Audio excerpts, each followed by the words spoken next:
Ele fala uma outra coisa que é interessante, que, bom, temos esse processo evolutivo humano e no cérebro humano existem pontos fortes e pontos fracos.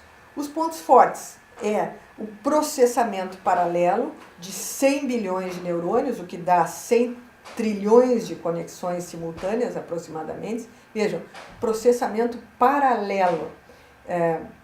Depois a gente vai voltar um pouquinho depois como é que é o paradigma da computação atualmente, está migrando exatamente para o processamento paralelo, né? Mas voltando aqui então para a ideia do cérebro humano, essa grande capacidade de processamento paralelo, segundo ele, né, tem uma fraqueza, que é a velocidade dos circuitos neurais, né, que seria possível então cerca de 200 cálculos por segundo.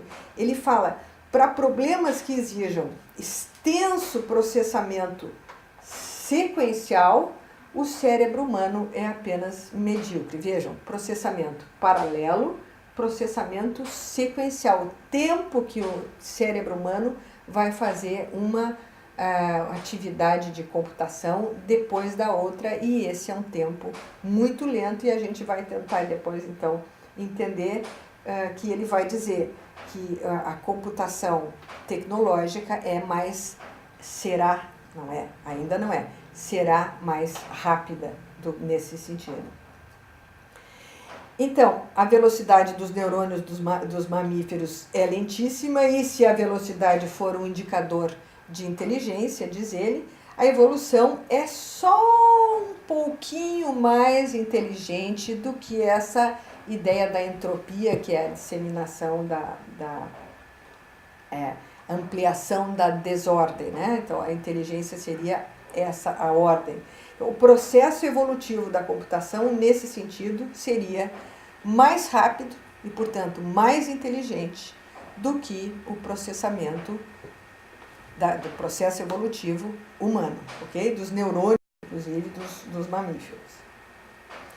Coloquei aqui embaixo para vocês algumas rápidas referências de como vocês podem aprofundar essa questão de ver a evolução como um processo, como um programa, né? É o Daniel Dennett, novamente, que eu já falei lá no início, que veio ao Fronteiras esse ano com o livro dele, Perigosa Ideia de Darwin.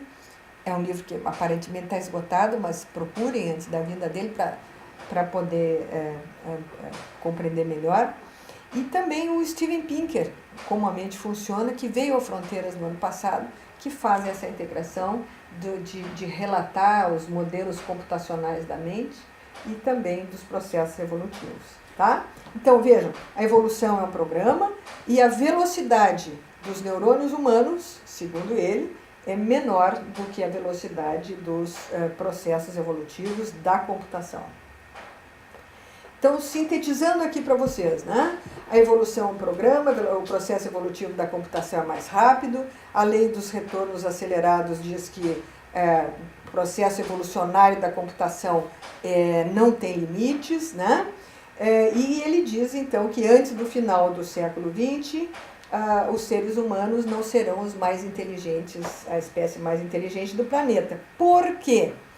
O próximo passo do processo evolutivo da computação será a tecnologia criando a sua próxima geração sem intervenção humana. Veja, um nível de evolução dos processos da tecnologia, através do qual se autorreplica, e na autorreplicação terá as próximas gerações independendo da intervenção humana.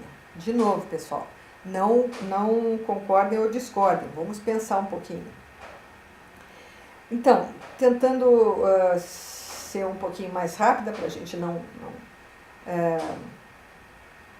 nos estendermos muito nessa apresentação, alguns exemplos que ele dá de que a tecnologia que essas tecnologias já estão produzindo esta evolução exponencial e crescente, é o processamento paralelo e distribuído da computação, que eu falei para vocês. Especificamente estou botando para vocês uma sugestão de um vídeo que foi feito pela equipe do Centro de Supercomputação da URGS, onde eu trabalho, que se chama A Era dos Petaflops e que está no site do CESUP da URGS.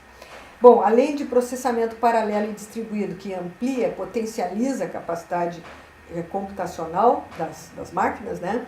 Todos os métodos algorítmicos, portanto, os programas, né, de registro, simulação e transferência dos módulos da inteligência humana para os artefatos, né? Software de simulação de todas as habilidades, inclusive habilidades emocionais, visuais, reconhecimento de padrões de rosto, né? Nós estamos num processo realmente crescente e vejam, os exemplos disso estão fermentando a todo momento, né?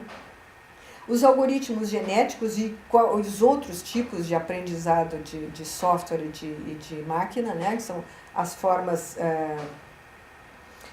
como a inteligência artificial consegue produzir o aprendizado de softwares e de robôs. A computação quântica, que nós não vamos ter tempo de entender o que seja aqui, mas basicamente não é mais só 0 e 1 na computação, nós temos uma possibilidade de ampliar o nível da computação. Isso já é uma realidade que está se estruturando até aqui dentro aqui em Porto Alegre, na física da URGS, o pessoal está trabalhando com isso, na informática também. E a nanotecnologia, alguns exemplos apenas, né?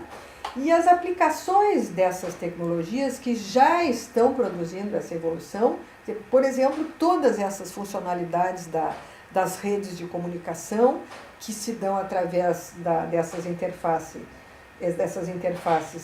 homem-máquina, que estão cada vez mais sendo integradas ao organismo, com chip, com todas aquelas coisas que o Nicoleles nos falou também, e roupas, enfim, todo o nosso dia a dia mediado por essa integração com as redes de comunicação. Os dispositivos para visão, audição, locomoção, que é o que o Nicoleles está fazendo de forma brilhante, né? A necessidade de encontrar soluções para embutir o conhecimento especializado quando se pensa numa máquina que resolve problemas de uma determinada área, é preciso modelar aquele conhecimento especializado dentro da máquina, porque, vejam, o aprendizado, tanto da máquina quanto dos humanos, depende de conhecimento prévio, que essa é uma das grandes dificuldades da inteligência artificial, exatamente representar o conhecimento e o conhecimento de senso comum também, né?